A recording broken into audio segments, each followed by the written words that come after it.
Hello everybody, I hope you've had a wonderful day at school. It's been amazing to see everybody back. I've got a story called Don't Worry, Hugless Douglas. Year one may remember this story when I read it kindness class to you when you were in my class. And the author is David Melling. And we've been thinking about lots of feelings, especially maybe this feeling.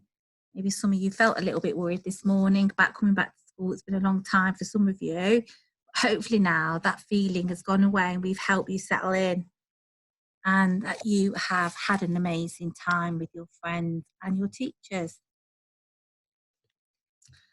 So let's hear the story. Douglas and his dad were playing. "What's behind your back?" asked Douglas. "Not that hand, the other one." Dad smiled. "Something for you." It was a new woolly hat. "Wow," said Douglas. "Thanks, Dad." Douglas had never had a woolly hat before. He couldn't wait to show his friends. "Look after it," said Dad.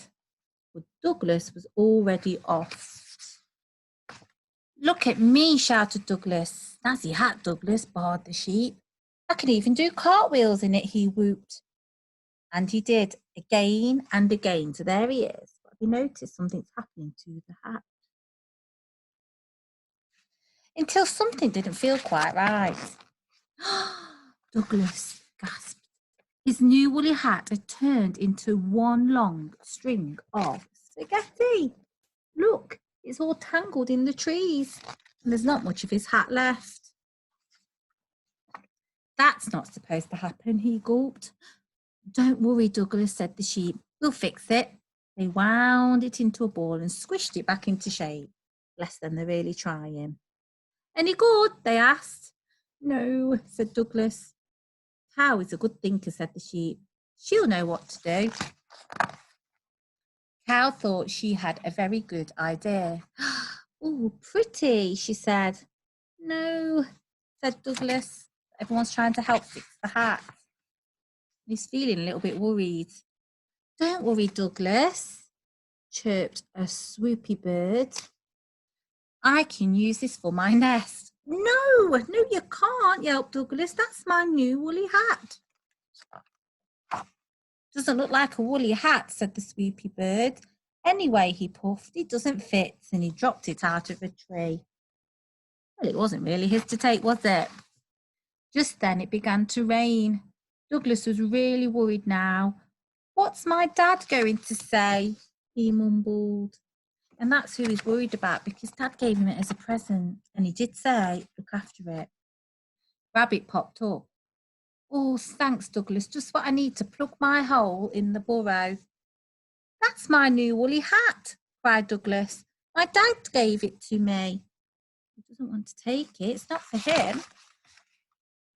"Sorry," said Rabbit. "I didn't know."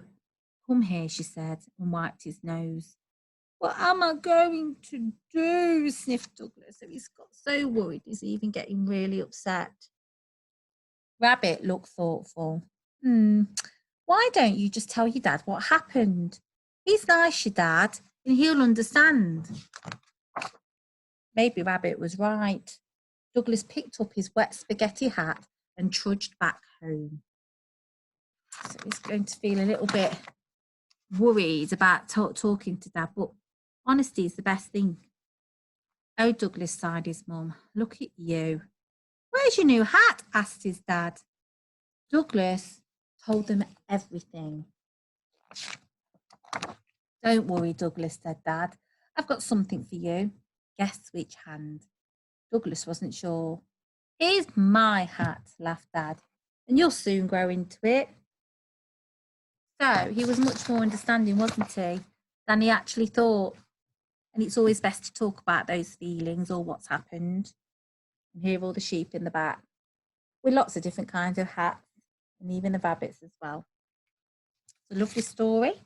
It's time now to go to sleep and have the best sleep you can, particularly after a first big full day for a long time for some of you. And we will see you tomorrow. Good night.